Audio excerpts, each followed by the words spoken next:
150 years ago, the City of Ottawa was formally incorporated.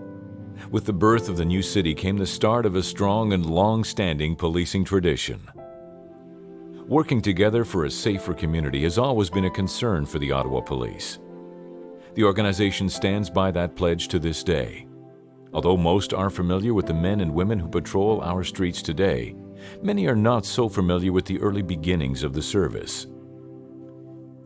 In 1827, the settlement of Bytown was established after Lieutenant Colonel John By arrived in the area to oversee construction of the Rideau Canal system. In that same year, Captain Andrew Wilson began pleading with the governor to create a system of citizens to enforce peace and order in the area. After 8 long years, Wilson's dream came true as the Bytown Association for the Preservation of the Public Peace was formed, enlisting over 200 armed volunteers. By the 1840s, our city was one of the most feared communities in North America, being described as brawling, rioting, and lusting. This reputation led to an 1845 petition to incorporate as a town, allowing officials to establish a municipal board of police. Although an official charter wouldn't be received until 1850, in 1847 a police force consisting of a high constable and 9 constables was established. It can be regarded as the grandfather of the Ottawa Police. On January 1, 1855, the town of Bytown was incorporated as the City of Ottawa. Later that month, Roderick Ross was appointed the first Chief of Police, and the Ottawa Police Force was born. The force grew quickly, and in 1861, a committee that eventually evolved into the Board of Commissioners of Police was founded to help watch over the force. In 1866, Bylaw 235 was passed, creating the area's first full-time paid police force.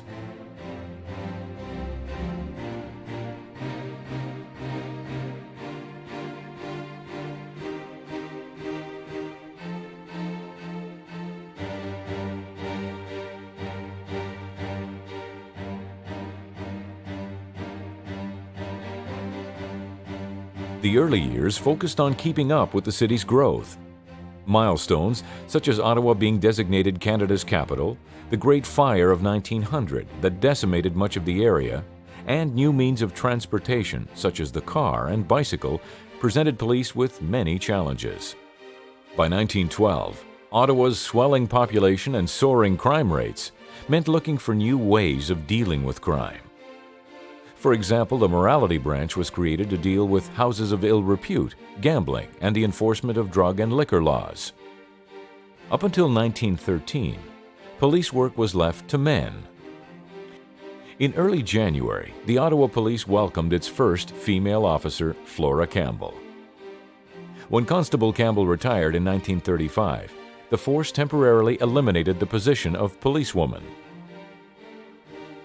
In 1946, there were many changes made within the force. One of the most significant and most welcomed was the introduction of the 5-day work week for the civilian employees of Ottawa. The year also marked the creation of the Police Act, legislation that identified and separated areas of jurisdiction and the duties of the police forces in Ontario. The expansion of the City of Ottawa to include thousands of acres from Gloucester and Nepean townships on January 1, 1950, gradually led to many additions within the police force. On April 1, 1960, a team of meter maids was introduced to combat the increasing number of parking violations within the city. These pioneer women did not carry the title of policewoman, but were referred to as the Ottawa Police Women Auxiliary. 4 years later, the Youth Liaison Section was created in order to fight the increase in juvenile crime. The Ottawa Police Intelligence Section was added in 1965 to identify and maintain records on suspects involved in organized crime. Equally notable, the Marine Patrol Service began on June 18, 1967. With the 1970s came a new set of measures for recruits. New officers were required to attend the Ontario Police College in Aylmer. On March 1, 1973, the Ottawa Police expanded yet again when it hired 49 parking control officers, today known as municipal bylaw officers, to enforce parking bylaws. Perhaps one of the most remembered additions of the decade was the conception of the annual memorial service for police and correctional officers after 21-year-old David Kirkwood was killed while on duty. The first memorial service took place on September 24, 1978, in front of the Peace Tower.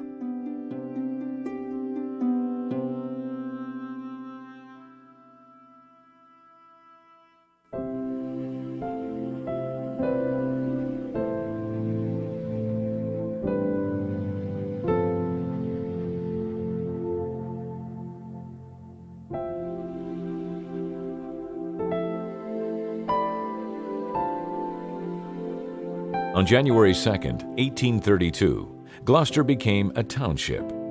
At that time, it included the areas we know now as New Edinburgh, Rockcliffe Park, Vanier, Overbrook, Billingsbridge, Elmvale Acres, Alta Vista, Herdman's Bridge, Walkley Road, and Hunt Club. 18 years later, in 1850, 3 constables were hired to enforce bylaws. In 1929, the Carleton County Police Force began to police 10 townships, including Gloucester. This arrangement lasted until December 1937, when the Carleton Force disbanded and policing of Gloucester was carried out by the Ontario Provincial Police. The annual cost to Gloucester was $5,250. At a meeting in March 1957, the Gloucester and Nepean councils discussed an idea to create a joint police force. 3 months later, both councils passed a bylaw to authorize an agreement for this force. And from July 1, 1957, with a chief constable, a sergeant, and 5 constables, the 2 townships worked together to police the areas. The Gloucester Nepean Police Department operated until December 31, 1963, when both townships created their own separate police forces. Responsible for a jurisdiction of 116 square miles, the Police Department of Gloucester Township began its operations on January 1, 1964. That same year, it became the first municipal force to have a police service dog when Rex, a 1.5-year-old German Shepherd, was purchased. Even though the force thought the dog made a great addition to their team, the K-9 program ended in 1967 because of cost. After settling as a new, independent police force, the Gloucester Police Department saw 2 important changes in their patrol section in the 1970s. In January 1971, the 3-platoon system was introduced. 8 years later, in 1979, a new type of patrol system called team policing was initiated.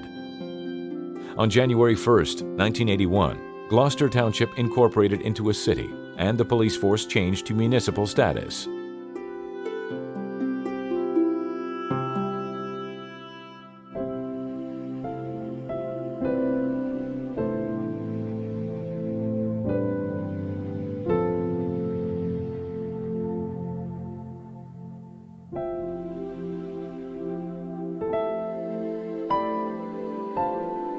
The Township of Nepean was established on October 6, 1792.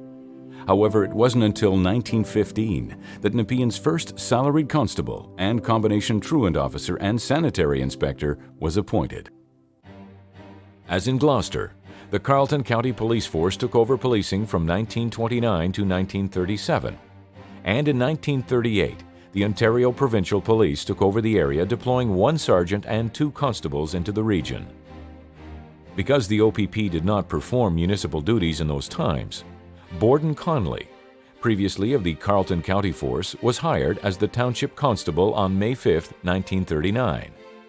His main duties included enforcing bylaws, school attendance, and the Liquor Control Act. By 1944, almost half of the OPP's Carleton County calls for service were coming from Nepean, and the population had grown to a size demanding its own municipal police force. Therefore, the Nepean Township Police were formed in 1945, consisting of Chief Borden Conley, 4 constables, and a telephone night operator. The Nepean Township Police operated until the 1950 Ottawa annexation that reduced Nepean to rural status, bringing it once again under the protection of the OPP. After a brief stint of joint policing by Gloucester and Nepean Townships from 1957 to 1963, the Township of Nepean Police Department began operations. 10 years later, in 1974, the force reorganized itself into 3 divisions: patrol, crime investigation, and administration. The 1970s saw an interest in helping problem youth. The Preventive Intervention Program, or PIP, started in 1975 to provide youth violators with the option of going on voluntary probation and receiving counseling rather than being charged.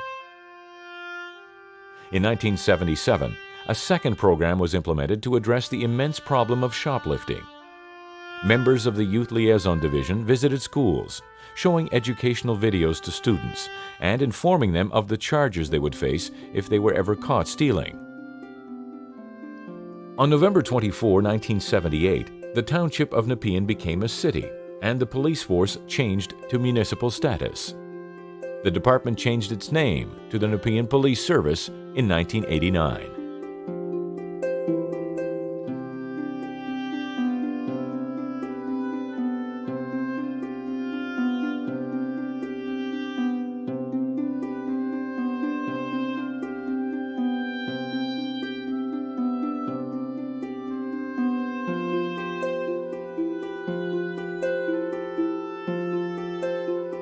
The history of Vanier dates back to the 1830s, when it began as a small settlement called Cummings Island. In 1877, the settlement had its name changed to Janeville and then to Eastview, when it, along with the tiny villages of Clanboy and Clarkstown, incorporated as a village on January 1, 1909. The new village found itself in need of a peacekeeper whose job it would be to accompany prisoners from the village into the central prison in Ottawa. One police officer, who made his rounds on foot, was hired in July 1909. Eastview was incorporated into a town on January 1, 1913. In 1922, Council approved the purchase of a bicycle so its 2 officers could efficiently police the population of Eastview.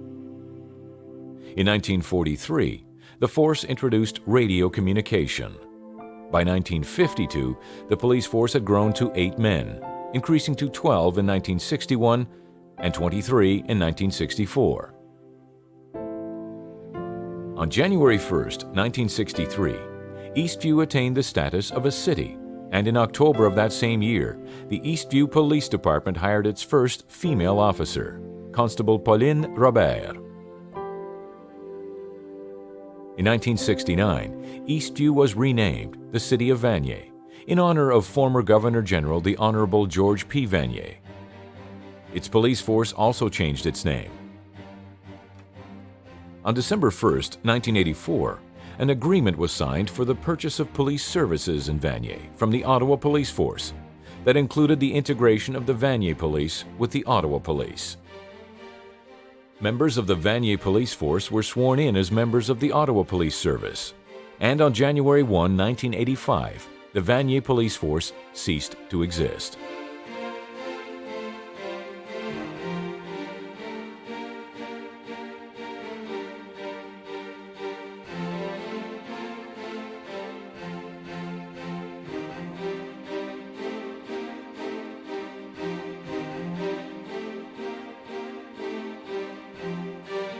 On January 1, 1995, after a 2-year transition phase under provincially legislated Bill 143, the Nepean, Gloucester, and Ottawa Police amalgamated into a new police service, the Ottawa-Carleton Regional Police Service, OCRPS.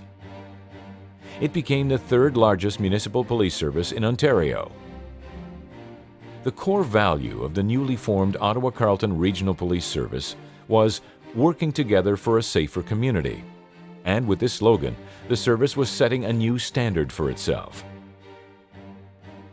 At the time of amalgamation, The Ottawa Carleton Police was responsible for policing over 560,000 people, had a yearly budget of approximately $100 million, and employed more than 860 sworn officers and 360 civilian members. With amalgamation came many new promises, commitments, and changes within the policing organization. The first commitment was a promise to provide an effective and professional police staff by centralizing the authority structure, implementing problem-oriented policing within a district-based system, introducing a new shift schedule, and executing a plan that would support the proper distribution of frontline officers. A second commitment was making the safety of police members a first concern by providing new body armor for all officers, by supplying and training all officers in the use of one standardized semi-automatic weapon, by including mandated training into the work schedule, by implementing a modern high-tech voice radio system, and lastly, by giving employees access to records information by means of new computer systems. A third commitment centered around increasing frontline policing resources. This promise was fulfilled by moving 200 officers to the front line, by enhancing crime investigation techniques, and by gradually filling all of the vacant officer positions. A fourth and very important commitment was one that the Police Services Board had made to the community, giving its word that it would respond to community needs. This would be accomplished by focusing work on community problems, improving the ability of frontline officers to answer calls, and regular involvement in community meetings. As an amalgamated department, the OCRPS was required to take over policing in the Ottawa region that had previously been handled by the Ontario Provincial Police, incorporating many of the OPP affiliates and hiring about 100 more members.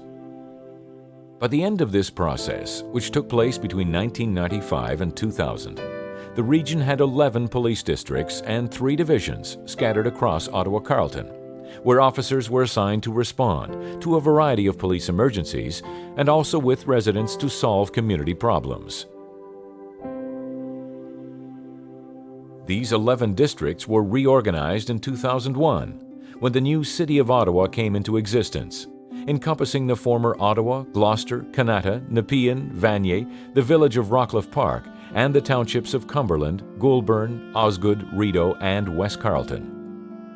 The organization's name was changed to the Ottawa Police Service to reflect the new municipal structure.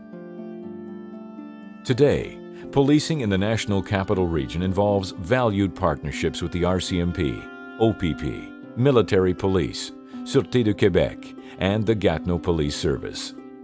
Overall, the amalgamation of police services in Ottawa has greatly benefited the city. The Ottawa Police Service, as a combination of the former departments, has a better understanding of our city and is better able to police the city as a whole, since it is comprised of people from all former policing jurisdictions of Ottawa.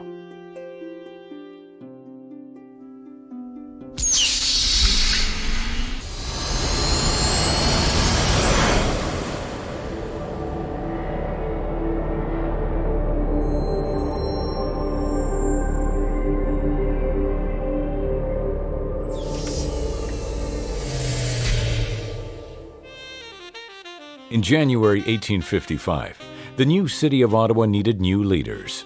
The formation of the Ottawa Police called for the appointment of a chief constable or chief of police, as we now know it.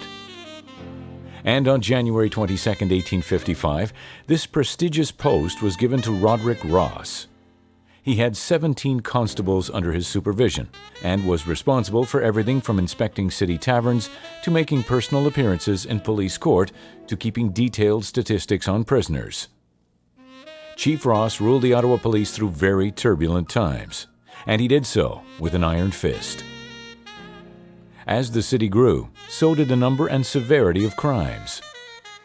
The need for more constables to patrol the streets became apparent, and in 1861, a notice was posted in the local newspapers requesting men of steady, temperate habits and having good recommendations. In 1863, after 8 years and many advancements to his credit, Roderick Ross stepped down as Chief Constable.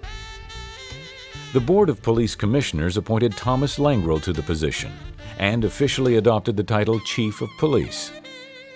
At the time, constables were still being paid per arrest or per service provided.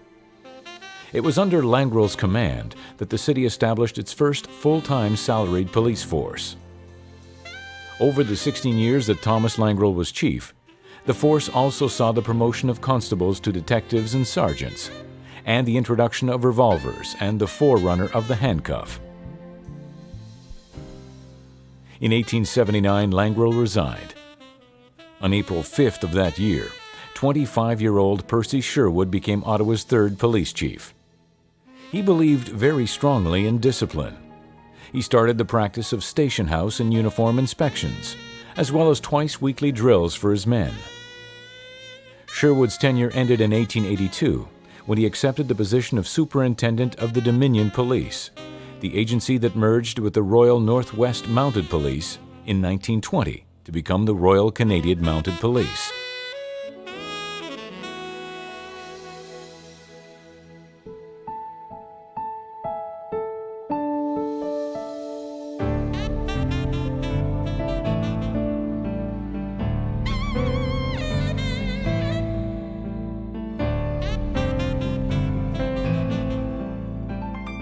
Of the 40 applications received for Sherwood's replacement, a former schoolmaster, justice of the peace, and lieutenant colonel named Donald Mason Grant was named chief.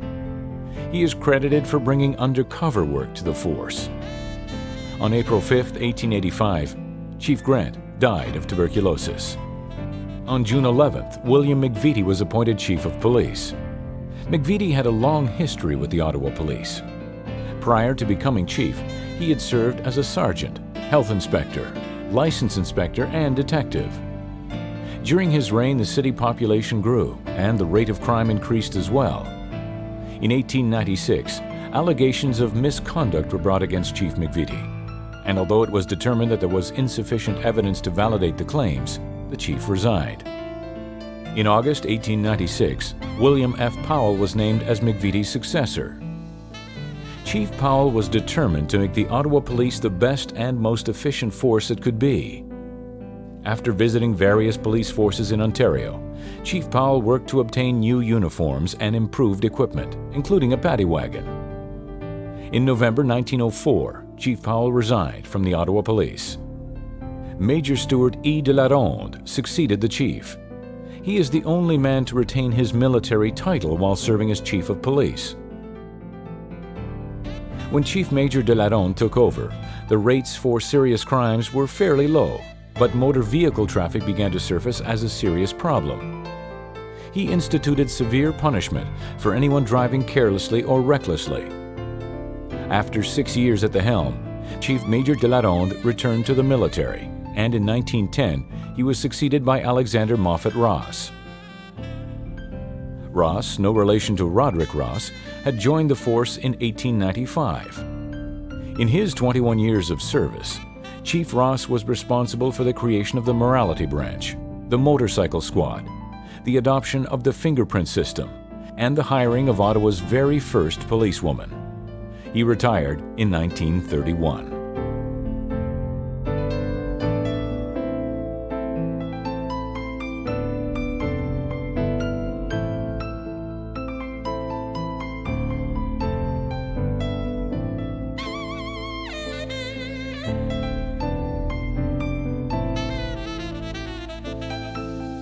The man selected to fill Ross's shoes was 62-year-old Émile Joliat, a 36-year veteran of the Ottawa Police. He was the first chief of French-speaking origin.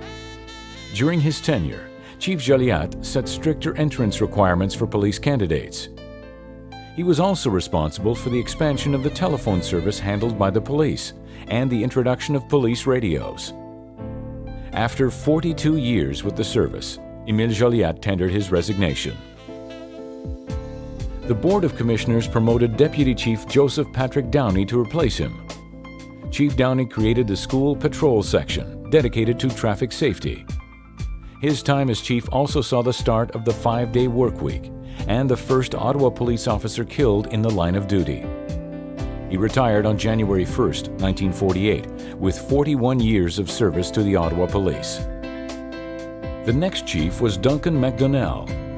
Over the 10 years MacDonnell served, he was responsible for the hiring of the first police chaplains, the purchase of Ottawa's first electronic speed timing device for traffic enforcement, and the organization of an underwater search and recovery squad.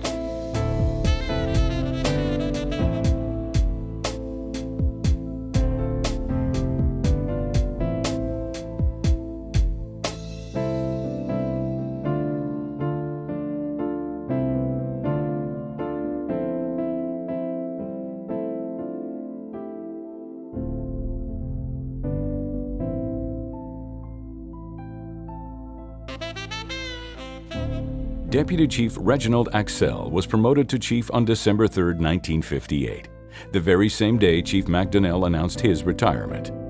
Chief Axel was the first to appoint meter maids.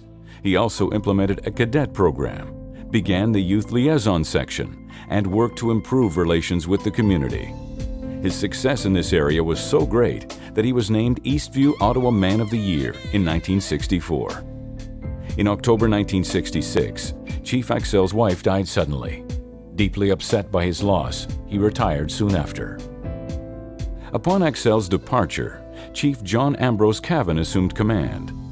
With 36 years of police experience, John Cavan was chief of police for 5 years, during which time he purchased new .38 caliber revolvers and established specialized policing units. After 40 years of service with the Ottawa Police, he retired to spend more time with his family. On April 1, 1971, Leo Seguin was named Cavan's successor. He had been with the Ottawa Police since 1939. Chief Seguin founded Operation Identification, as well as the Children's Safety Village and Police Chorus, and established a tactical team. In 1978, after 39 years of service, Chief Seguin retired. Thomas E. Welsh, a deputy chief for 7 years, was his replacement. Welsh first joined the Ottawa Police in 1945 after service with the Air Force during the Second World War. Chief Welsh was responsible for starting the Neighborhood Watch program and the Race Relations section of the Ottawa Police. He retired in November 1985 with over 40 years' service.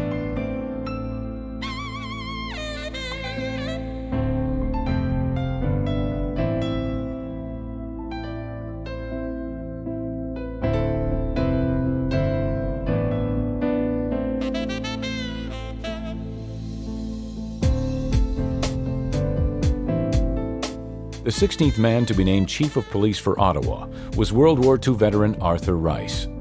Appointed on May 1, 1984, with 34 years of experience, he headed the force until 1989. Chief Rice launched several innovative initiatives, such as the Employee Assistance Program, the Police Venturers, and 911. It was also during his time that the Ottawa Police unveiled its very own flag. Upon Chief Rice's retirement, Deputy Chief Thomas Flanagan took over the 600-member Ottawa Police on June 30, 1989.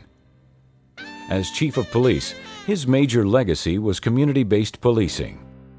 During his career, honors included the Queen's Commendation for Brave Conduct, the Star of Courage, and the Canada 125 Medal for his community work.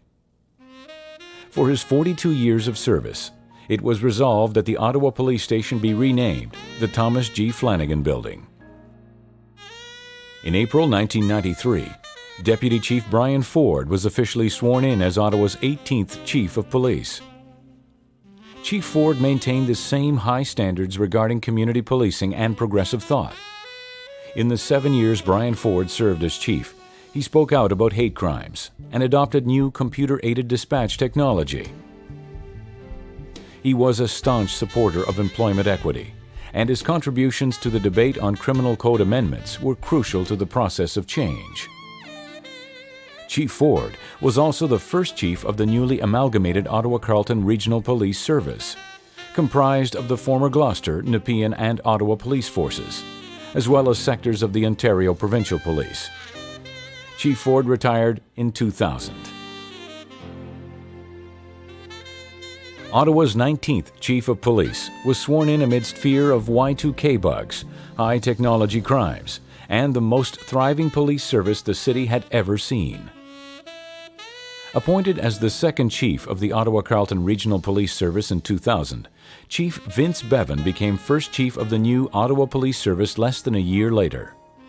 In the 5 years that Chief Bevan has led the Ottawa Police Service, he has sustained the tradition of working with the community. His views on problem-oriented policing, openness, and accountability continue to make the Ottawa Police Service a pillar of excellence.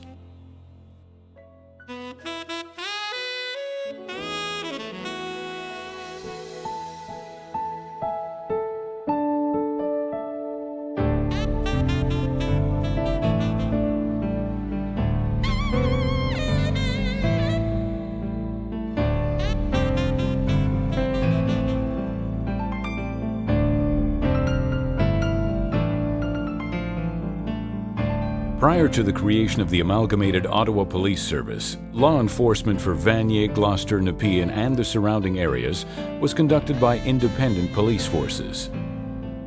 In the late 1800s, a small settlement to the east of the city was known as Janeville. In 1909, it separated from Gloucester and became the village of Eastview. Finding itself in need of a peacekeeper, the community hired Edward S. McGregor on July 7, 1909. Constable McGregor was dismissed in less than 2 months. He was followed by Frederick Nichols, who served as chief constable for 3 years. The next 8 years saw a number of personnel changes. H.C. Pryor, Ernest Hendley, and Alexandre Paquette served as chief constable. It wasn't until Richard Mannion was appointed in 1920 that long-term stability was found. Mannion had served 3 years with the Royal Irish Constabulary and 5 years with the Winnipeg City Police. As chief, he was one of the founding fathers of the Police Association of Ontario. During his entire 41-year career, Chief Mannion refused to carry a gun. When Mannion retired in 1961, Claude Dwyer, a 15-year veteran of the Eastview Police, stepped into the position. Under Dwyer's leadership, the force saw the creation of a detective bureau and direct two-way radio systems in all patrol cars. In 1969, Eastview became the City of Vanier in honor of Governor-General George P. Vanier. In 1975, 14 years after he first assumed control of what became the Vanier Police, a scandal forced Chief Dwyer to eventually resign. In April 1977, Deputy Chief Paul Paget was promoted to the rank of acting chief and took on the full responsibilities of Chief of Police the following year, with 18 years' experience. The 38-year-old Chief Paget was faced with the difficult task of improving both the public image and the internal morale of the Vanier Police. The youngest police chief in Ontario succeeded, promoting extensive training for all staff. Despite the accomplishments of the force, the mayor of Vanier felt the operating costs of the police force were too high, and in 1985, the Vanier Police integrated with the Ottawa Police. Chief Paget went on to become staff inspector and staff superintendent for the Ottawa Police, retiring in 1993.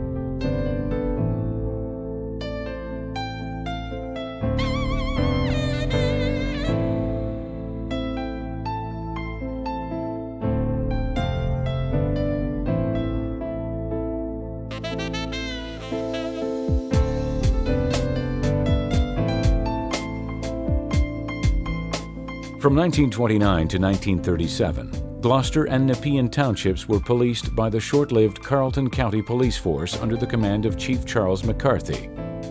The Ontario Provincial Police assumed most control of the jurisdiction until 1957, when Gloucester and Nepean entered into an agreement to form a joint police force.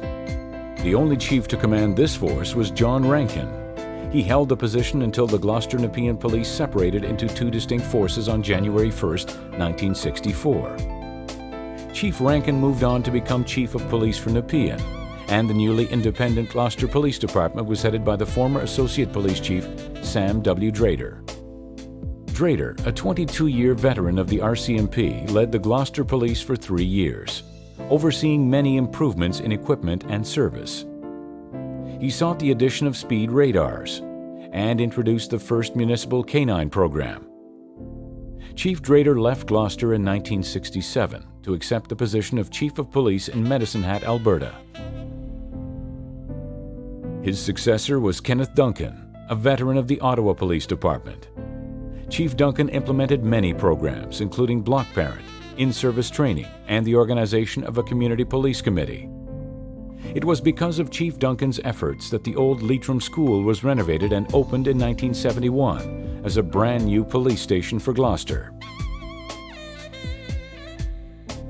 When Chief Duncan announced his retirement in late 1982, after 16 years as head of the force, he had overseen the growth of Gloucester Police from a force of 18 to 103 officers. Chief Lester Thompson, a 30-year veteran of the Ottawa Police Department, took over in January of 1983. Chief Thompson initiated youth and victim assistance programs, a new drug investigation section, computerized dispatch, and a media relations officer for Gloucester. He was Chief of Police for Gloucester until 1992. The final man to hold the position of Gloucester Police Chief was Raymond A. Renault. During his tenure, Chief Renault encouraged community-based policing and crime prevention and started a joint forces program whereby police services in the region could exchange personnel. He served as chief until the creation of the Ottawa-Carleton Regional Police Service in 1995, when he was appointed Deputy Chief of the Amalgamated Service until his retirement in 1998.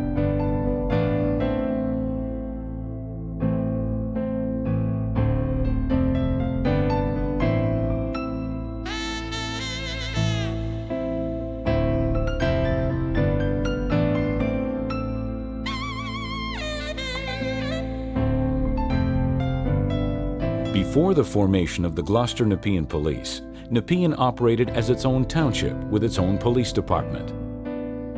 Borden Conley, formerly with the Carleton County Police Force and a Nepean Township Constable for 6 years, was appointed chief of the newly created Nepean Township Police in April 1945. When Ottawa annexed land from Nepean and Gloucester in 1950, the resulting reduction in population forced the termination of Nepean's police department, and Chief Conley became a detective sergeant for the Ottawa Police Morality Division, later moving to the rank of inspector. Many years later, after the disbanding of the Gloucester Nepean Police Force, Chief John Rankin became the leader of the Nepean Township Police. He began his career with 14 years as a member of the Glasgow Police Force, and had held the rank of Chief of Morrisburg and then Madoc Township for 6 years. Chief Rankin passed away in March 1966 while still in office. The next chief was Ewart Gus Wersch, who brought the experience of 16 years with the Ontario Provincial Police and Nepean Police to the position. Chief Wersch would retain this rank for 22 years and was very involved in the planning of the new police station on Greenbank Road. He oversaw many progressive changes as the Nepean Police grew from a complement of 20 officers and civilian staff at its inception to 175 by his retirement in 1988. The next and last chief of the Nepean Police was Wayne Phillips. Under Chief Phillips' leadership, the service continued to grow and move forward with expanding technology and many innovations to improve service delivery. Chief Phillips led the Nepean Police Service until the formation of the Ottawa-Carleton Regional Police in January 1995. Through the creation and implementation of various programs and initiatives, each of the chiefs has left an indelible mark on policing and the city.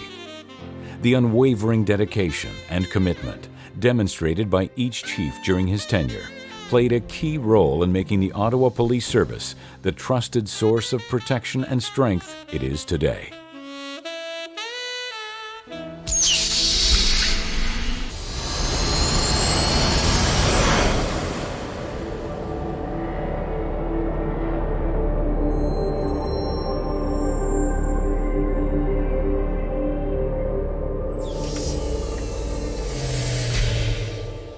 The job of a police officer is one that demands a 110% effort 100% of the time. But for some officers, the contributions made in the line of duty are immeasurable. Here, we honor the brave officers who made the ultimate sacrifice while working to keep Ottawa's streets safe.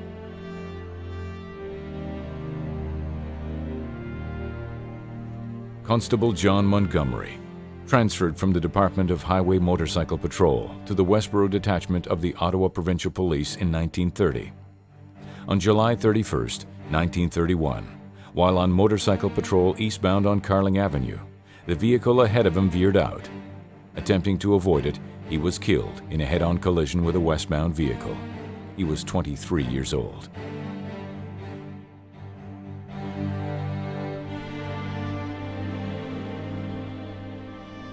On the morning of June 20th, 1940, Constable Hal Dent of the Rockland OPP detachment received a phone call about a suspicious person at the train station in Navan.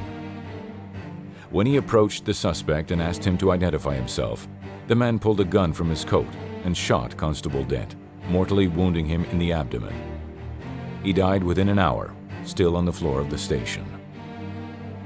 The gunman, a transient, wanted for a break-and-enter in Quebec the night before, was pursued by off-duty OPP officer Acting Sergeant Alan Stringer, who shot and killed him.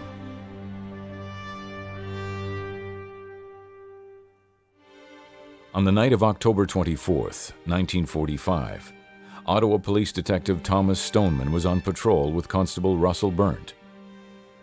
Shortly after 1 a.m., the men confronted 3 suspects who had been reported for breaking into cars. One of the suspects turned and shot Detective Stoneman in the chest. As other officers arrived on the scene, a short gun battle broke out. An hour later, all 3 suspects had been arrested. For the next 5 days, Thomas Stoneman fought for his life, but died on October 29th at the age of 37. On November 1st, all of Ottawa gathered to mourn as the city's first police funeral procession passed through the streets of downtown. In 1946, Detective Thomas Stoneman was posthumously honored with the King's Police Award. Detective Stoneman's murderer, Eugene Larmont, was sentenced to death and was the last man executed at the Nicholas Street Jail.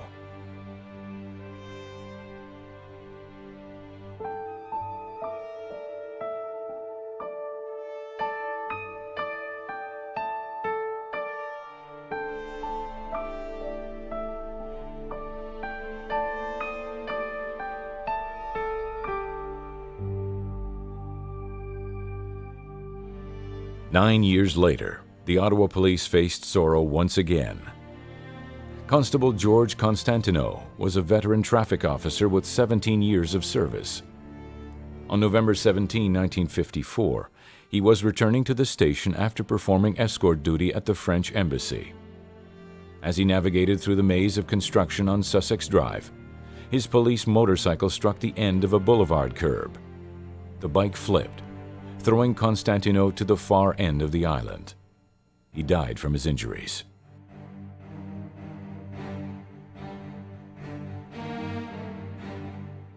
Just over 8 years later, a catastrophic mishap resulted in the death of a young Ottawa officer on May 13, 1963. Constable Jeffrey Armstrong was in his first week of police duty. Armstrong and a fellow recruit officer were preparing for a parade inspection when the other officer noticed some dust on his service revolver. He removed the gun from his holster to clean it and accidentally fired the weapon. The bullet struck Constable Armstrong in the stomach. He died of internal bleeding 40 minutes later.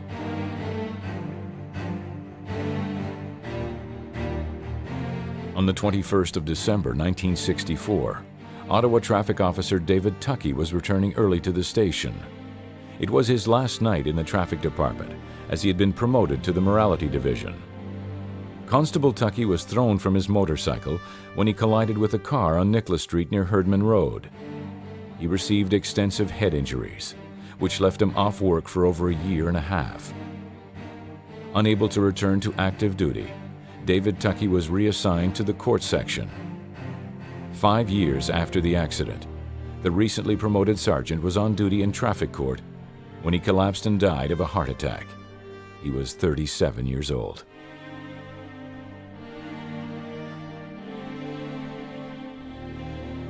On April 4, 1966, Constable Robert Mackey from the Rockcliffe Detachment of the Ottawa Provincial Police was escorting a mentally deranged person to an institution when the patient grabbed his service revolver and killed him.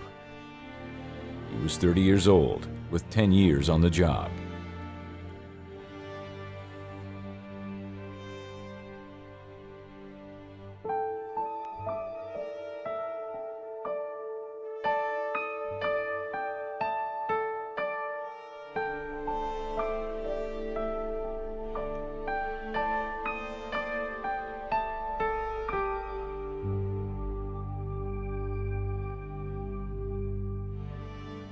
On Monday, July 11, 1977, Ottawa Police detectives received a tip that a 22-year-old man named Frederick Koptke, wanted on an outstanding warrant for assault causing bodily harm, was in a house in Centretown.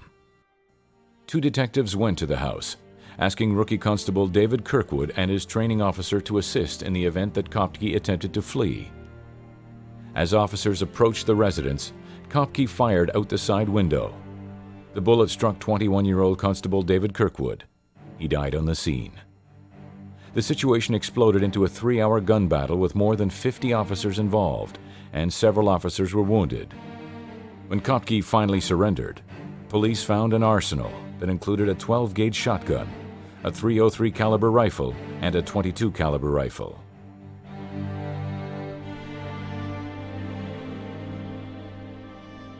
On July 17, 1981, OPP Constable Kenneth M. Sweat was transporting a man from Ottawa to his residence in the Petawawa area.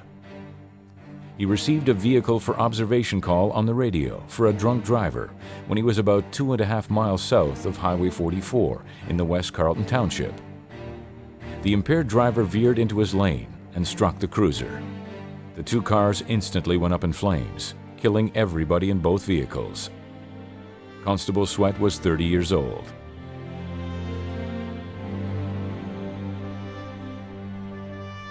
On September 7, 1983, 41-year-old Ottawa Constable Russell O'Connor was answering a police call on his Kawasaki when the motorcycle went out of control and slammed into a median on the westbound Queensway. He was rushed to the hospital, but died from his injuries shortly after the accident.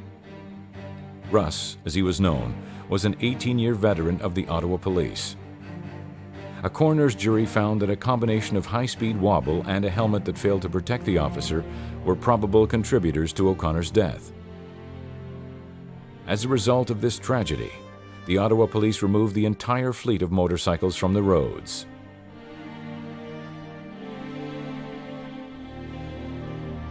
Just 1 month after the death of Russell O'Connor, Nepean lost its first officer in the line of duty. Good evening. A man was taken into custody just minutes ago following the shooting death this afternoon of a Nepean police officer. Constable David Utman was shot at point-blank range today at Bayshore Shopping Mall in Ottawa's West End. On October 14, 1983, Constable David Utman stopped at a mall to speak to an employee. A 22-year-old convict approached Utman and pointed a revolver at him. The gunman ordered the officer to stand up and fired a shot that went just above the constable's head. Constable Utman tried to reason with the man while he backed the escapee out of the cafe in order to protect those around him. After trying unsuccessfully to calm the man down, Utman was shot in the chest and killed.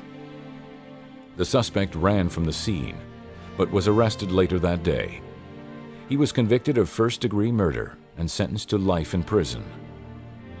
After his death, at 38 years old, Utman was awarded the Ontario Medal of Police Bravery.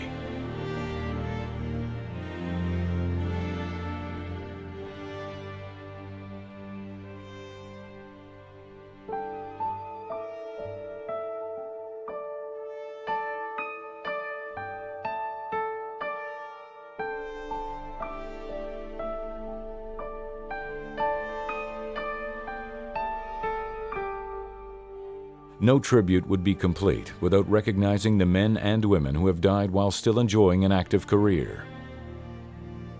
Those courageous officers who risked and lost their lives protecting our community will never be forgotten. After the death of David Kirkwood in 1977, the Ottawa Police decided to hold an annual memorial service to honor all fallen officers. On September 24, 1978, in front of the Peace Tower on Parliament Hill, Chief Thomas E. Welsh and the Ottawa Police hosted the first annual memorial service for police and correctional officers who lost their lives in the performance of duty. The service was attended by approximately 1,000 police and correctional officers, family members, and civilians. The following year, a memorial statuette was created. Made in 1979 by Major Keith Williamson and Captain G.B. Carter of the Bytown Gunners from a shell case used in the first ceremony's two-gun salute, it was inscribed simply with the words, "To Fallen Comrades." Since 1978, the annual memorial service has continued to be held on Parliament Hill, and attendance has grown every year. All police forces, they come in there with contingents, well-drilled, well-dressed police officers, maybe 30, 40 members of big cities, name Winnipeg, Toronto, Vancouver, they come in.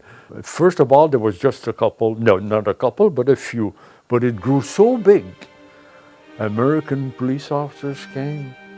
Quebec came from Quebec City. They come from all over the place. In 1989, American police officers from the cities of Detroit, Cleveland, and Chicago began attending the service. In 1990, the memorial service was included in the 59th General Assembly of Interpol, which was attended by people from 109 countries around the globe. In 1994, then Prime Minister Jean Chrétien attended the event and was present for the dedication of the Canadian Memorial Pavilion. A granite stone, inscribed with the names of the slain officers, was placed at its base. 5 years later, the original stones were replaced by a glass panel monument that was erected next to the pavilion. On September 24, 1998, the Government of Canada officially proclaimed the last Sunday of September of every year as Police and Peace Officers' National Memorial Day. They are led onto the hill by the pipes and drums and color party of the Ottawa Police Service. The memorial service has become an important, widely recognized national event, a tribute to the memory of colleagues who paid the supreme sacrifice while in the service of their community.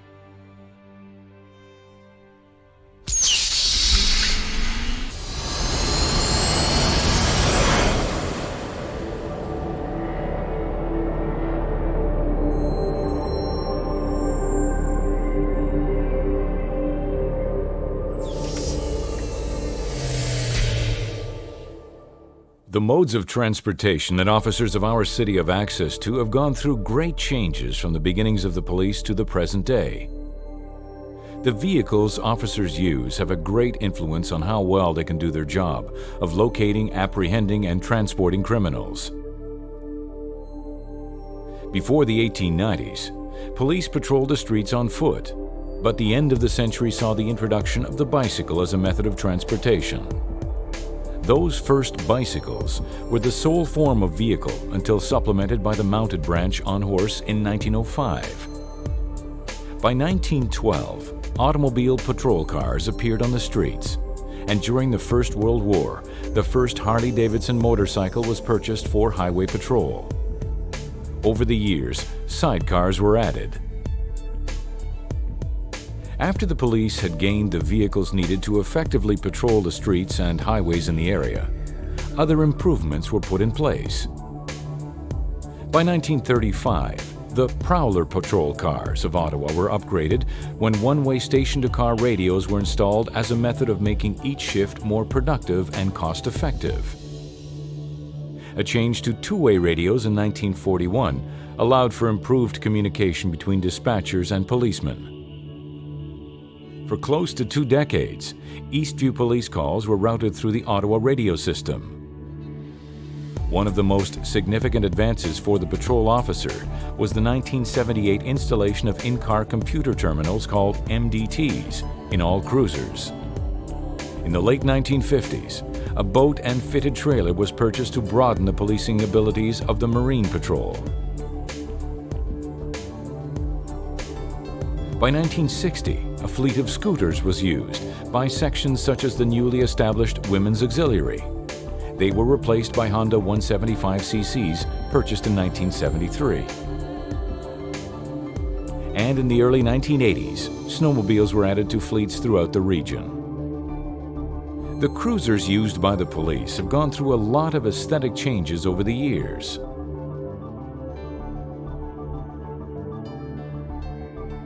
In 1979, in accordance with instructions from the Ontario Police Commission, all marked cars in the province were painted blue and white. In 1984, the cars in the Ottawa traffic section were painted yellow, and in 1988, the vehicles of the service were painted white for safety and economic reasons. In 2002, the Ottawa Police cruiser got another new look with reflective stripes running down the sides of the white car. The evolution of equipment used by the Ottawa Police has given members of the service the ability to perform their duties as well as they possibly can. From traffic enforcement to the arrest of criminal suspects, the equipment that is used is not only helpful and convenient, but also essential.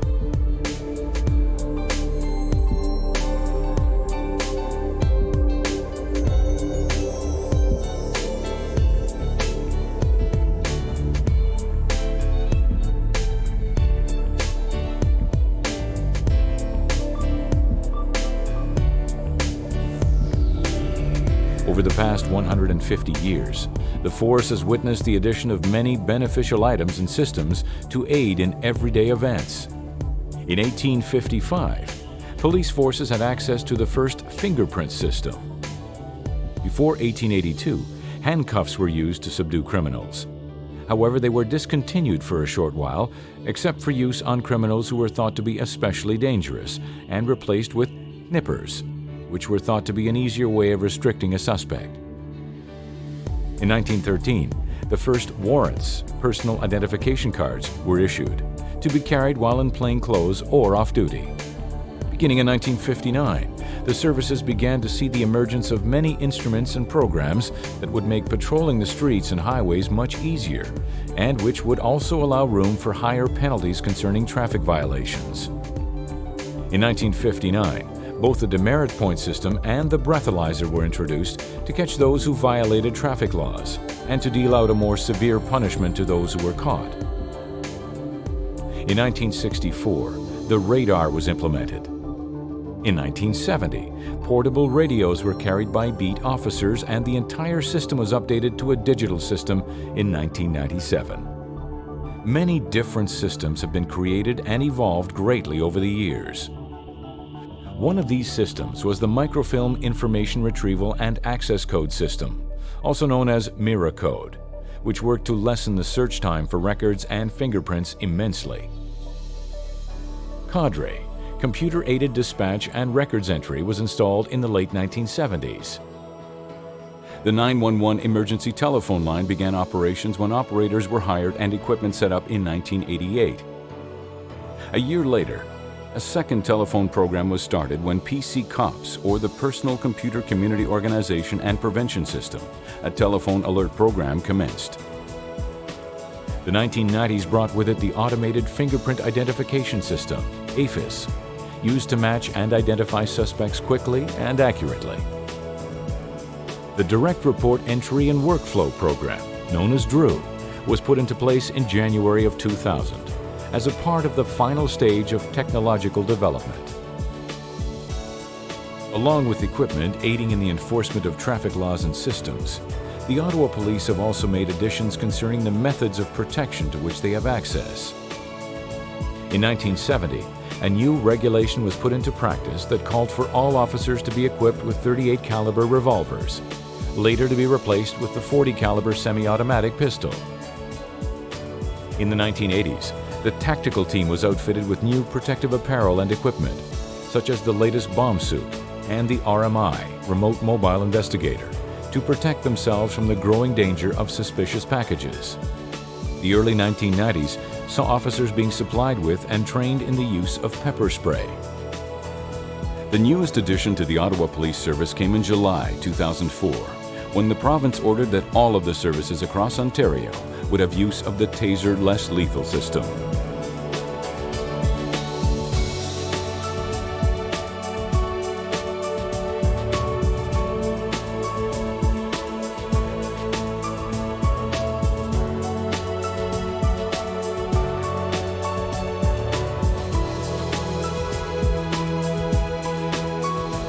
Police officers are identified by the uniforms they wear.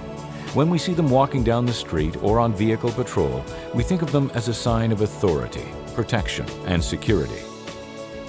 The police uniform commands respect and adds to the sense of responsibility felt by the officers. When the force first began, the Bytown constables didn't have a uniform and lacked any sign of apparent authority. So in the 1860s, uniforms were issued to the men of that force. In September of 1865, it became a regulation that every officer, except detectives, would be supplied with a uniform, including a cap, boots, gloves, and an overcoat. 4 years later, a red stripe was added down the side of the blue pants to give the uniform a more military look. In 1867, the Board of Commissioners decided that every officer that worked for the Ottawa Police was to be armed with a Smith & Wesson revolver, in addition to the baton and set of nippers they carried while on duty. During the Second World War, police officers' uniforms evolved. The regulation high-collared tunic was swapped for an open-neck jacket, shirt, and tie. Ottawa officers of all ranks wore a summer uniform of bright blue with white cap covers.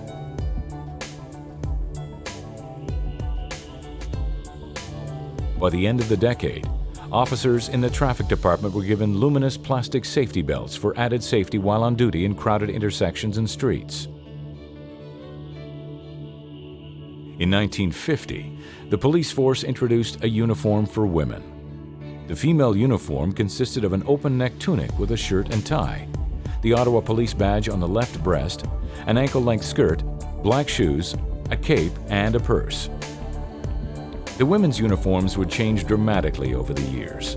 From the tunic, skirt, and pair of pants issued to the meter maids of the early 1960s, to variations on the hat, skirt, and shirt with tie through the 70s and 80s. Maternity uniforms were introduced in the early 1990s. In 1971, the Ottawa Police uniforms added a red band onto the existing hats, the purpose of which was to differentiate the uniform of the municipal police from those of other forces. The black hat band of Gloucester was changed to red in 1983. In the early 1970s, officers were issued short-sleeved uniform shirts for summer wear. Through the 1980s and 90s, the common uniform was altered to eliminate the wearing of a tie, a change to pants with cargo pockets, and the issue of bulletproof vests. Today's uniform is designed for comfort and adequate ease of movement to perform the best possible job.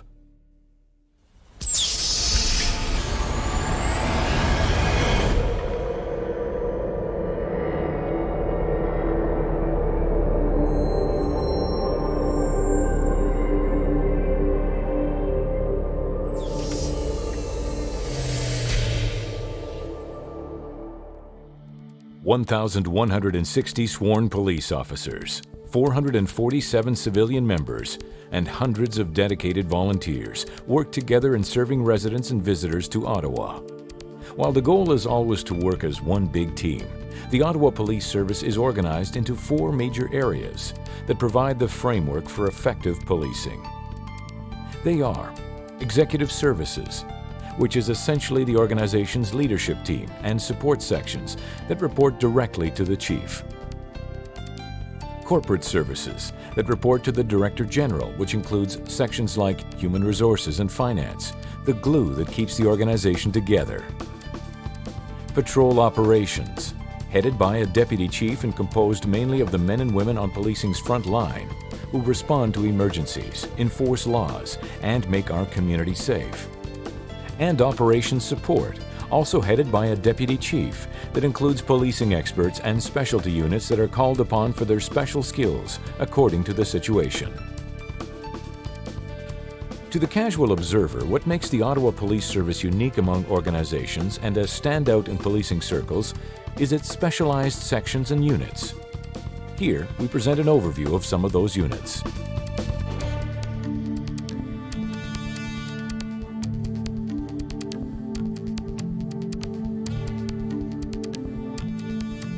The Firearms Section performs specific duties with respect to the administration of the licensing provisions of the Firearms Act, under the terms of an agreement with the Ministry of the Solicitor General.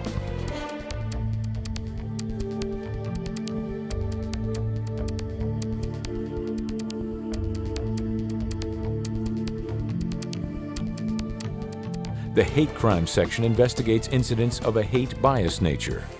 It assists other sections like arson, sexual assault, and helps the affected victims and their communities. The section's responsibilities include monitoring and tracking hate groups and individuals, as well as educating others about hate bias-motivated crime.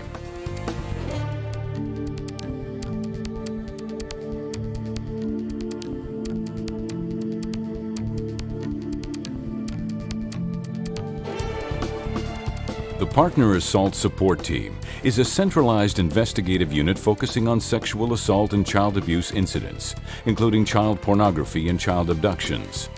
The section also investigates allegations of elder abuse, maintains specialized databases relative to sexual offenders, and assists the Crown Office with dangerous offender applications.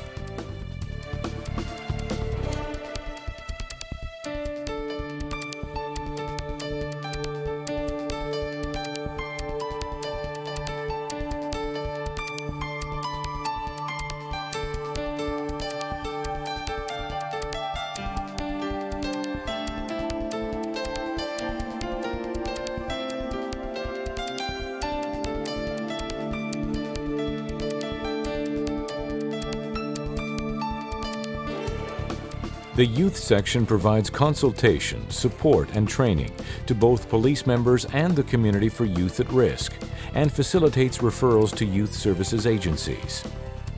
The section includes the School Resource Officer Program, Street Gangs Unit, Missing or Runaway Youth, Youth Intervention Diversion, and the Police Youth Center.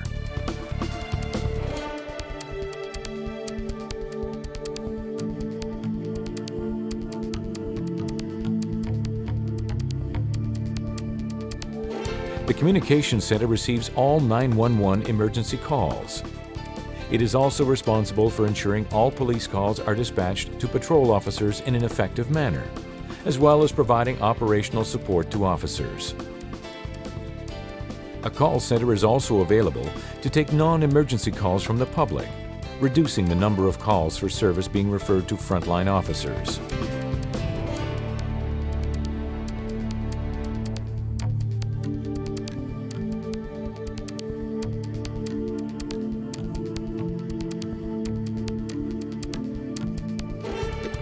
The Forensic Identification Section is responsible for crime scene documentation, including the collection, preservation, and examination of crime scene exhibits, and the presentation of expert evidence before the courts. In addition, some of the more interesting responsibilities of the section include its work with the DNA Databank and the National Capital Nuclear Biological Chemical Response Team. As well, Imaging Services processes 6,000 rolls of film and 250,000 photographs annually, and operates a full-service film and digital processing facility, including audio-video services.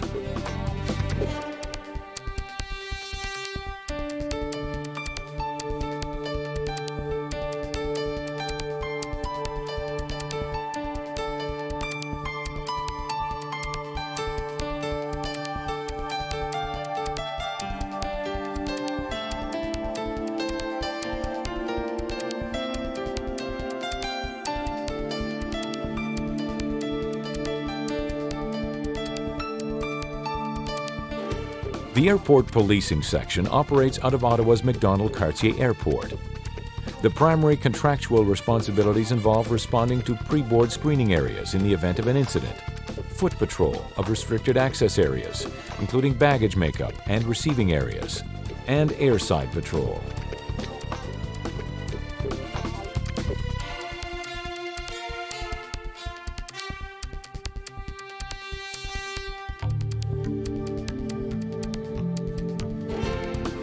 While dogs were used as an effective policing tool in the past, the Ottawa Police Canine Unit, as we now know it, first became a permanent part of the organization in the fall of 1991. Today, the unit has 9 members, 8 German Shepherds and 6 other dogs trained for sniffing explosives. Canines are mainly used to help in tracking lost or wanted individuals, in searching for illicit narcotics, and providing explosive detector dog services.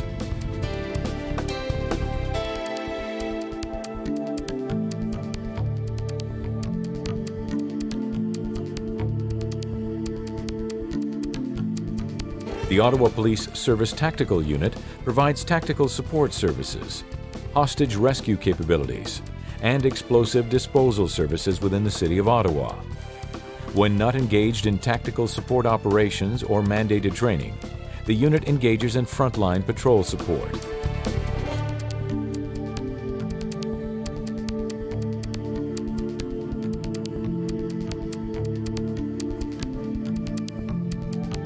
Collision Investigation Unit officers investigate all life-threatening injury and fatal motor vehicle collisions and attend the scene of any collision when requested. They also investigate all hit-and-run motor vehicle collisions that cannot be investigated by the officer responding to the initial call for service.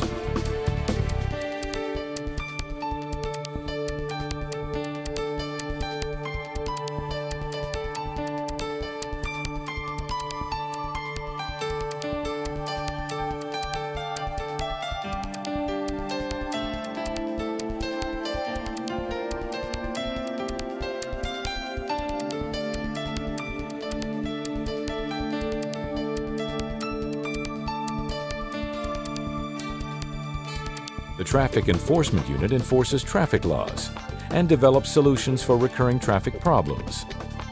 They are responsible for follow-up of traffic complaints, plus attending some special events, escorts, motor vehicle accidents, and are utilized for labor disputes.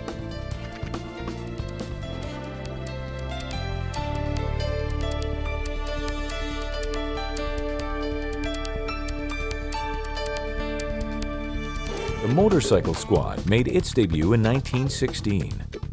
After the 1983 death of an Ottawa police constable driving a Kawasaki, the unit was disbanded.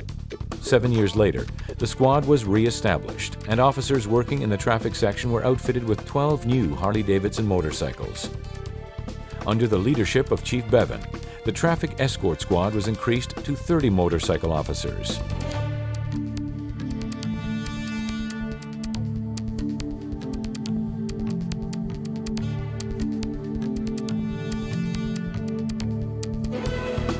The Evidence Control Section is responsible for all property and evidence in the custody of the Ottawa Police Service. Proper handling of property is imperative to ensure that evidence is not excluded from the trial because of questions of tampering, and best practices in material handling are followed.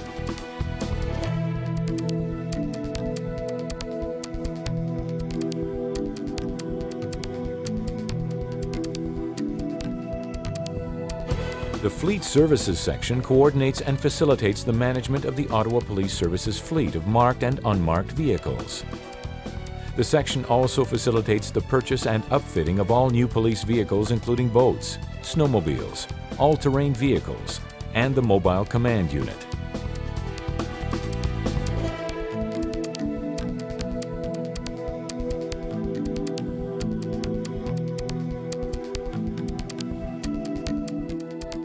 The Health, Safety and Lifestyle section develops, implements, and monitors comprehensive programs to promote the health and safety of all employees and optimizes their ability to perform their work. It assists in the development of fair and consistent programs that aid in returning valuable human resources, benefits, and productivity to the police service.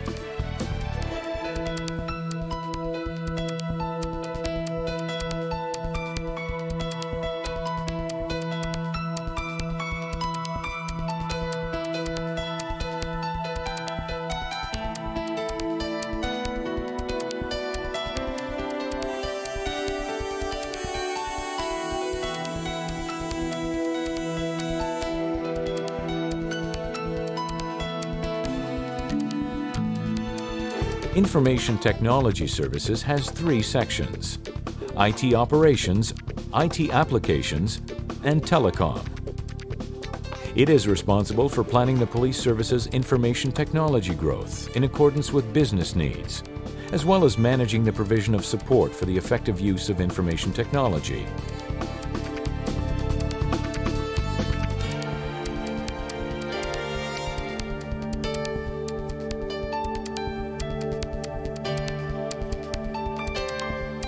The Professional Development Center is responsible for police training and development.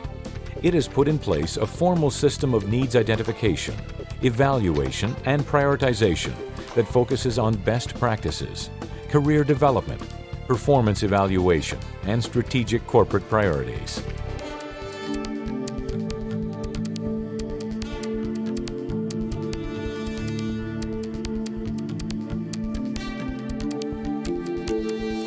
The Quartermaster Stores purchases and provides officers with equipment and clothing. It is also responsible for the maintenance of inventory levels and the proper fitting of equipment.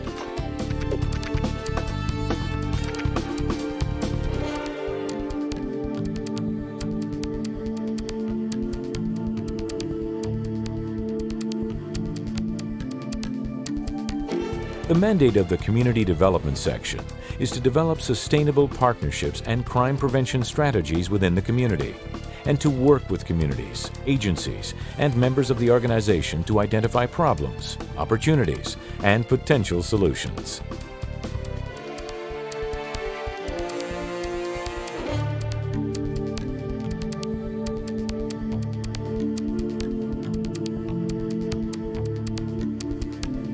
The Corporate Communications Section establishes and maintains internal and external communication strategies in support of overall organizational priorities.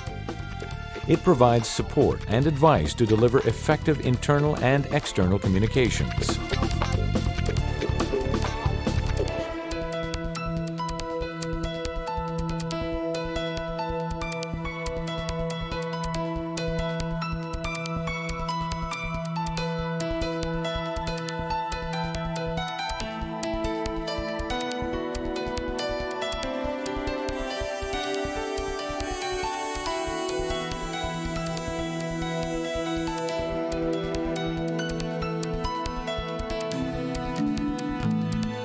The Diversity and Race Relations section exists to ensure that the police respond effectively, appropriately, and sensitively to all members of the community. It's an important means of strengthening communication between police and immigrants, visible minorities, and Aboriginal peoples.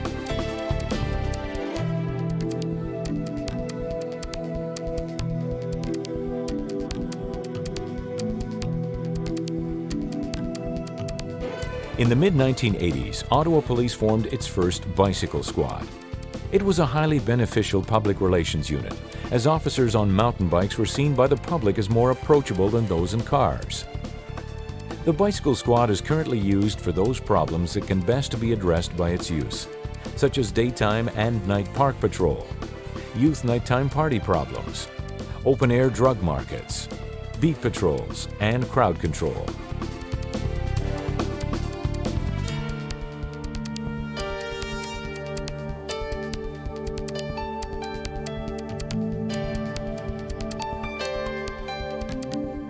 The Ottawa Police formed the Underwater Search and Recovery Squad in 1957 to retrieve drowning victims and submerged stolen property.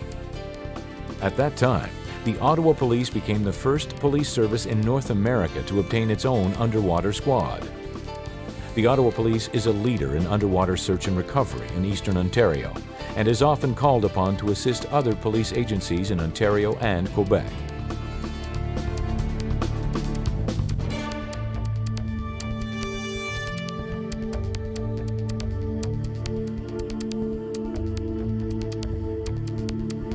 In 1967, a two-man Marine Patrol began operations with the purpose of enforcing the laws dealing with boat operations. After its inaugural year, 18 more officers were trained in boat regulations, first aid and public relations courses, and assigned to work in the Marine Patrol section. Marine Patrol has evolved over the years, and vessel types and work assignments have kept in step with the times. Currently, the Ottawa Police Service Marine Unit engages in patrol on the Ottawa River, Rideau Canal, and Rideau River.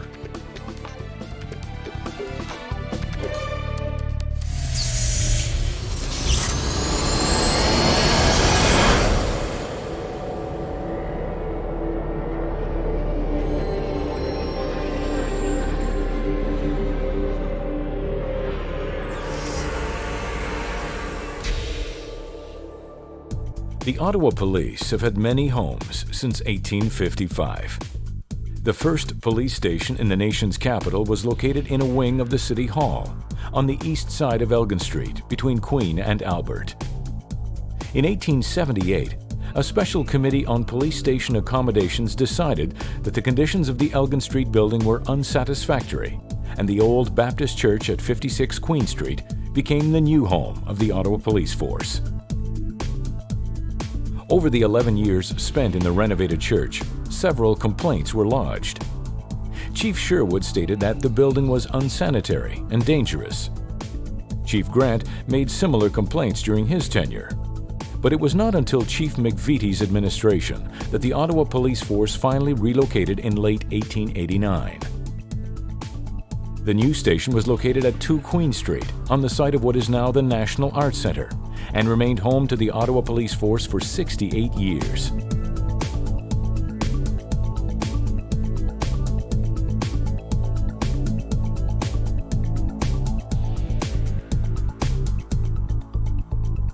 But the city was growing, and a second station was needed to better serve residents west of Bank Street. In 1910, Division 2 station was opened at 863 Somerset Street West. As the city continued to develop, the second station was relocated, moving to the recently vacated fire station at 7 Fairmont Avenue in 1927. In 1953, a grand jury decided the main station was in extremely poor condition, and it was closed 3 years later.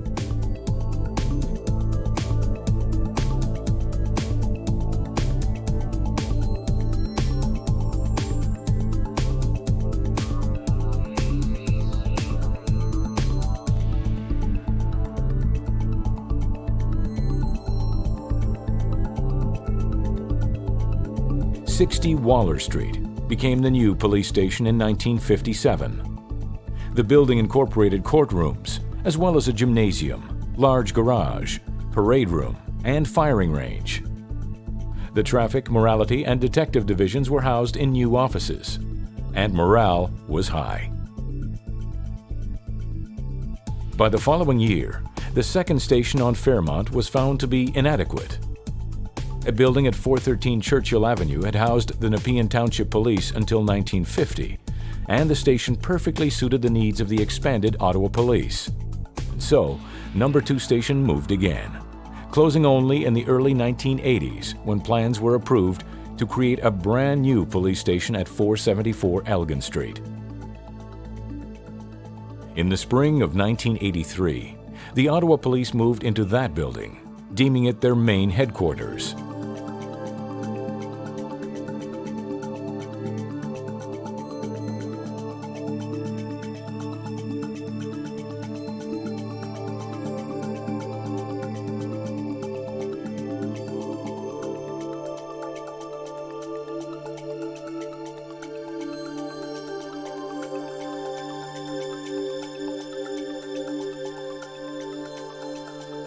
In a ceremony that brought great pride to the force, Their Royal Highnesses the Prince and Princess of Wales inaugurated the new Elgin Street Police Station.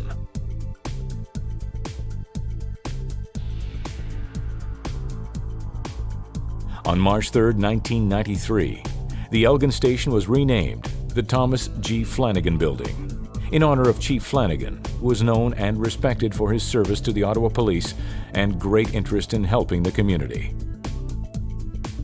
The Thomas G. Flanagan Building is still the primary headquarters of the Ottawa Police.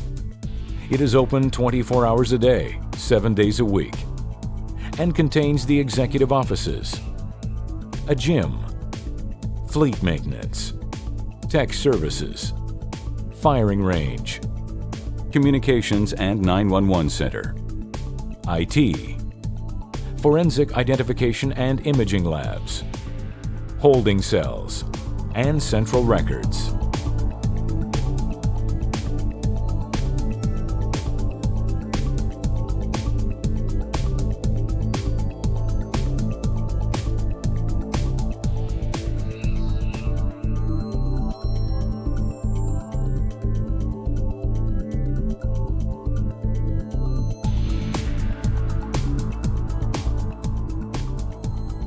The first police station in Gloucester opened in 1875 in the newly built Township Hall at 1349 Bank Street. It was home to Gloucester Police for almost 90 years. In 1962, the station moved into the new Municipal Hall at 4550 Bank Street. On May 1, 1971, the Gloucester Police officially opened their own building in the old Leitrim School at 4561 Bank Street. This building underwent massive renovations between 1977 and 1978, during which time the police were housed in temporary quarters in the Johnston Corners Public School on Rideau Road. The Gloucester Police got their first real police station when the newly renovated Leitrim Station reopened in July 1978. In the fall of 1981, a large trailer was purchased and operated as a substation from Shopper City East on Ogilvie Road. By 1986, the trailer was closed and a permanent substation was created in shared quarters with fire services at 1700 Blair Road.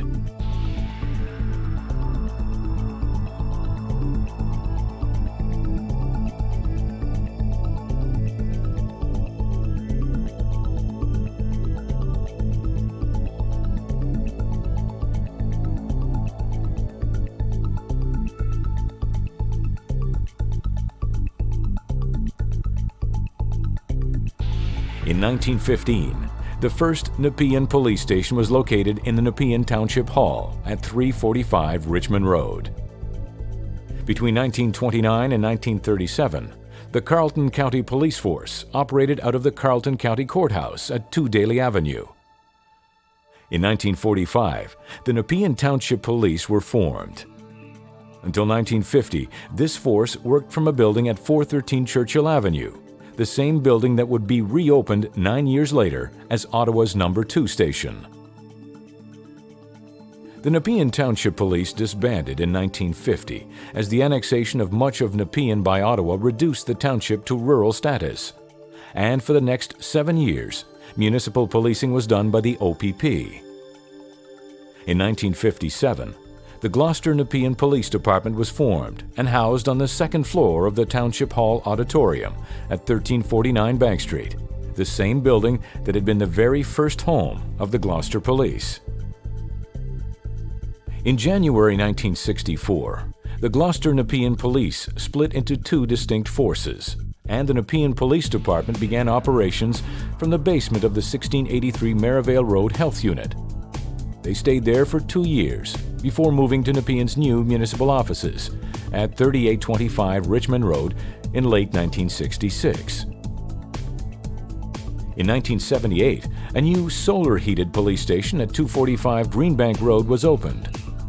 A 3rd floor was added in 1992, and the Nepean Police Force stayed at this location until amalgamation into the Ottawa Carleton Regional Police Service on January 1, 1995.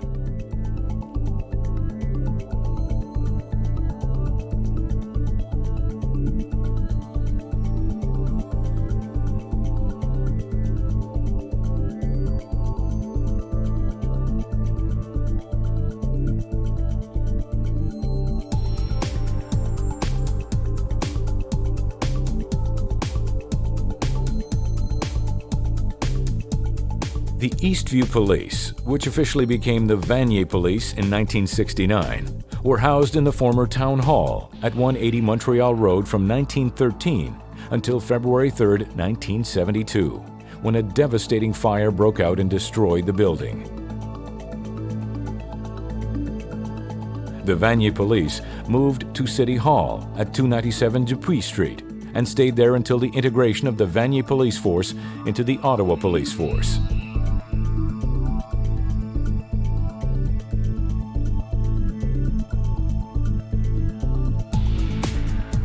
Currently, the Ottawa Police Service is housed in 5 main stations and the many community police centers across the city. The Thomas G. Flanagan Building at 474 Elgin Street still serves as the main headquarters for the Ottawa Police Service. The former Nepean Station at 245 Greenbank Road became the divisional station for the western portion of Ottawa in 1995. The divisional station for the rural east and former Gloucester areas is located at 4561 Bank Street, previously the Gloucester Police Station. A 4th main station is situated in Orleans at 3343 Saint Joseph Boulevard. It was opened in May 2002 and polices the east end of Ottawa.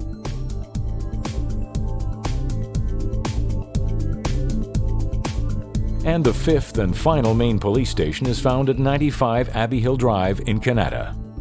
Opened in 1999, it was outfitted to accommodate the officers that monitor the rural west area of the city.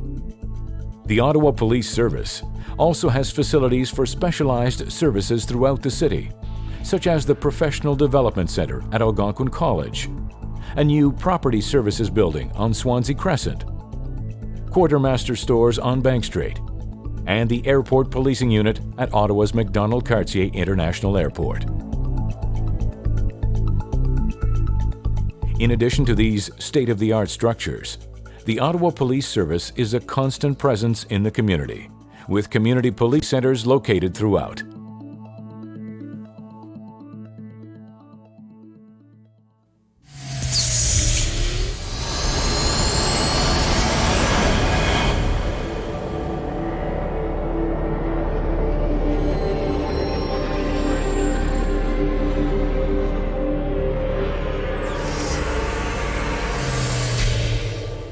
The Ottawa Police Service's first civilian member was Rose Boucher, hired in 1911 to take care of female prisoners and clean offices.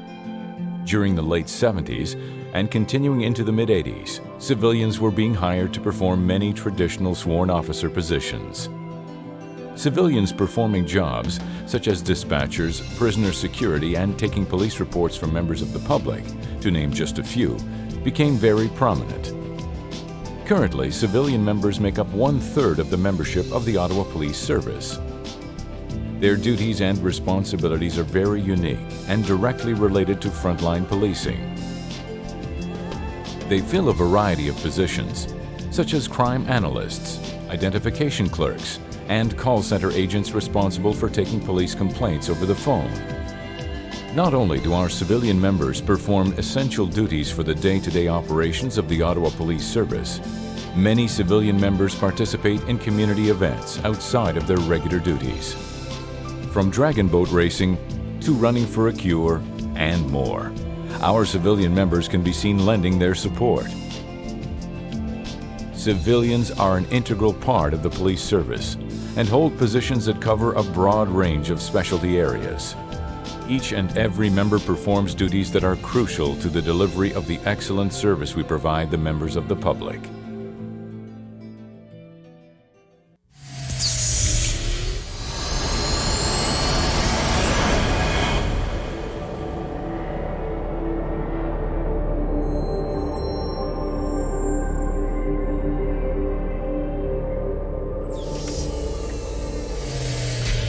The Ottawa Police Service would not be the pillar of excellence it is without the support of the hundreds of volunteers who generously donate their time and energy to keep the community safer.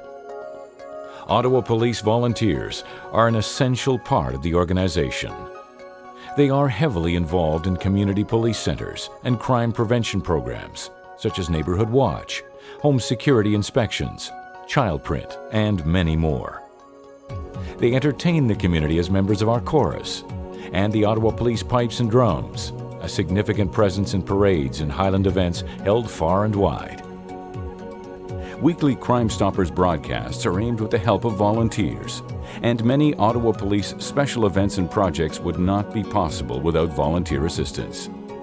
The Ottawa Police Gift Shop, its revenues dedicated annually to a designated charity, is run entirely on volunteer energy. Volunteering for the Ottawa Police gives you the opportunity to become involved with an exceptional organization and an outstanding community. It provides an arena to meet interesting people with similar interests, fill idle time with fascinating work, and make a huge difference in your city. The Ottawa Police are also strongly committed to exposing the youth of our community to police operations. Young men and women between the ages of 14 and 18 are eligible to apply for the Venturers program. Becoming a venturer is a fantastic opportunity for young people who are interested in a career in law enforcement, or for those who just want to learn more about the role of the police in Ottawa and the criminal justice system. To find out more about becoming a volunteer or a venturer with the Ottawa Police Service, you can visit our website at ottawapolice.ca.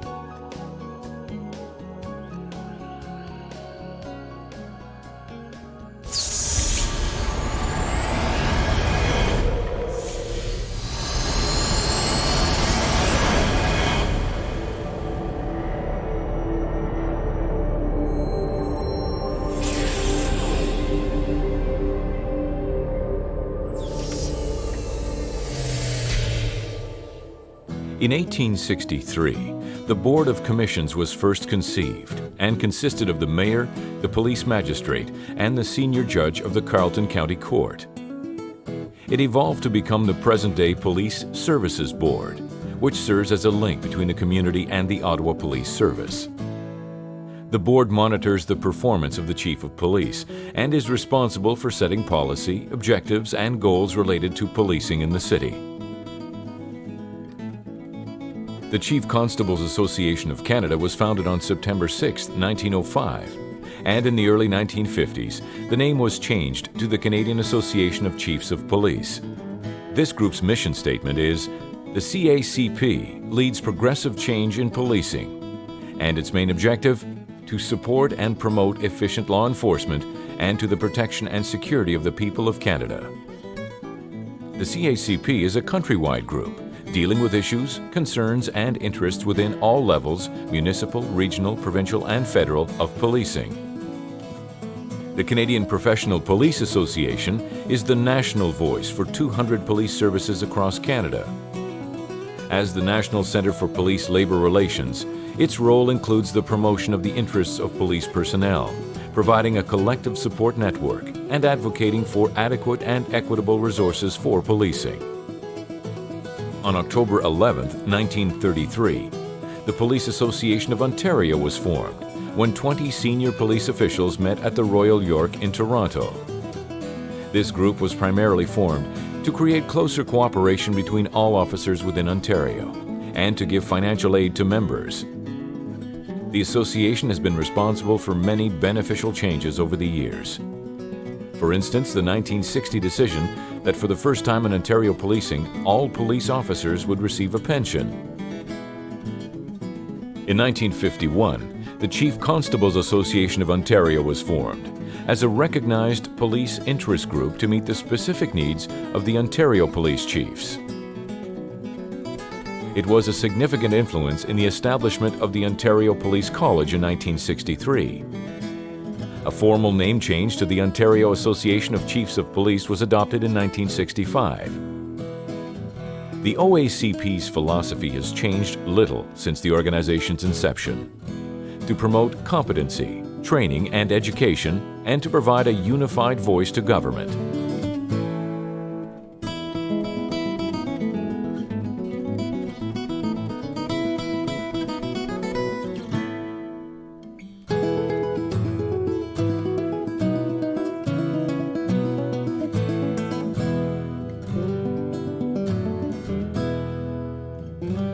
The Ottawa Police Association was formed in 1948 under the guise of the Ottawa Police Athletic Association.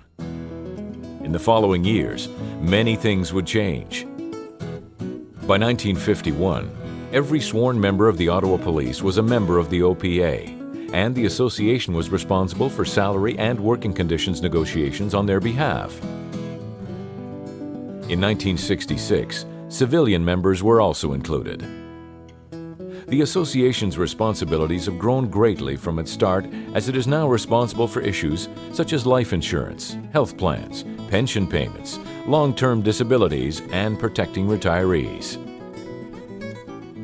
On August 17, 1955, the Ottawa Police Association Credit Union was established as a lending institution for officers.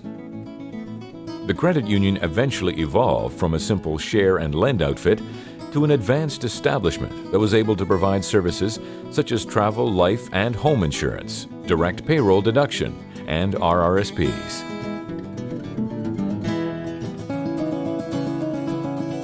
Formed in 1967, the pipes and drums of the Ottawa Police Service wear the Red Ross tartan in honor of the first Chief Constable, Roderick Ross. The band participates in many community initiatives, parades, Highland Games, and memorial services on a local, national, and international level. Currently, the band is comprised of 55 members of the community and police officers who donate their time and musical talent to reflect the professional image of the Ottawa Police Service and the community they serve. The Ottawa Police Service Color Party and Highland Dancers are an integral part of the pipes and drums, and in 2003 performed with the band on stage at New York's Carnegie Hall, paying tribute to the 9/11 memorial service and tattoo held in New York City. In 1971, officers from the Ottawa Police came together to form the Ottawa Folk and Country Group, a volunteer band that played at public functions and police assemblies. A memorable member of the group is Dominic Darcy, known as the Singing Policeman, who after the group broke up, continues to play and sing at charity functions. The Ottawa Male Police Choir was founded in 1972 and later changed its name to the Ottawa Police Choir when female members began to join.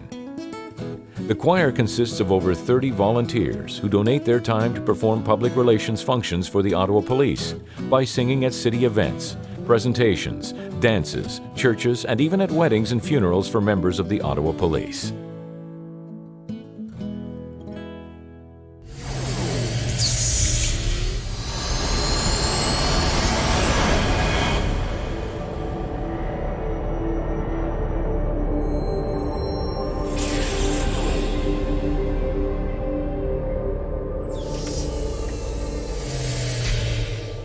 Police officers in early Ottawa were required to exercise watchfulness over disorderly characters and carry out sanitary precautions as recommended by the Board of Health.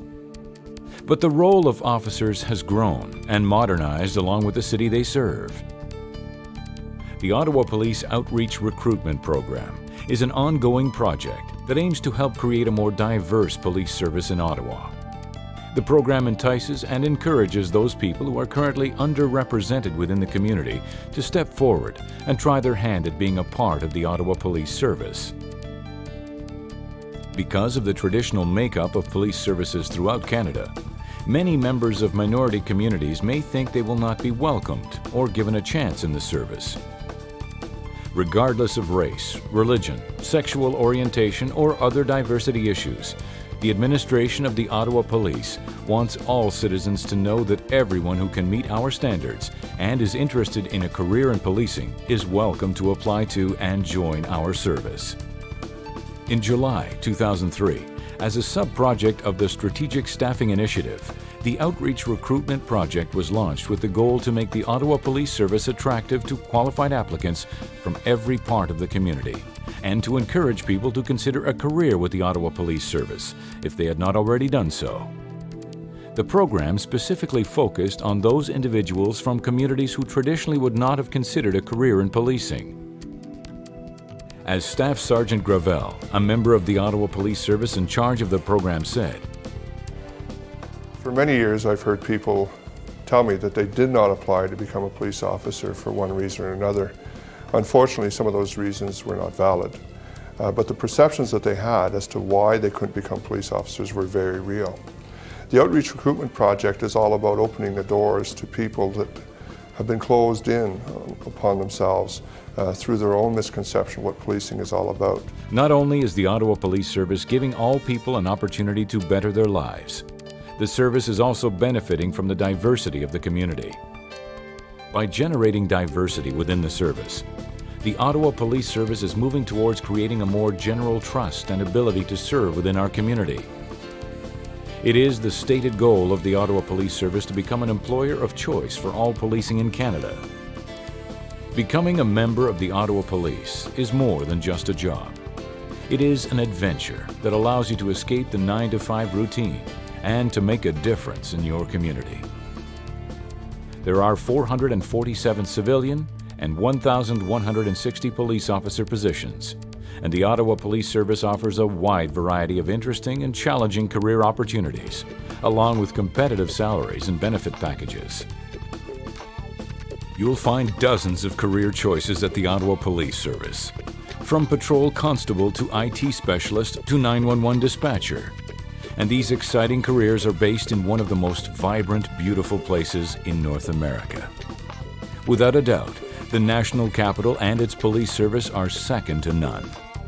If you are interested in a career with the Ottawa Police Service and you would like more information, please get in touch with us at Human Resources at ottawapolice.ca.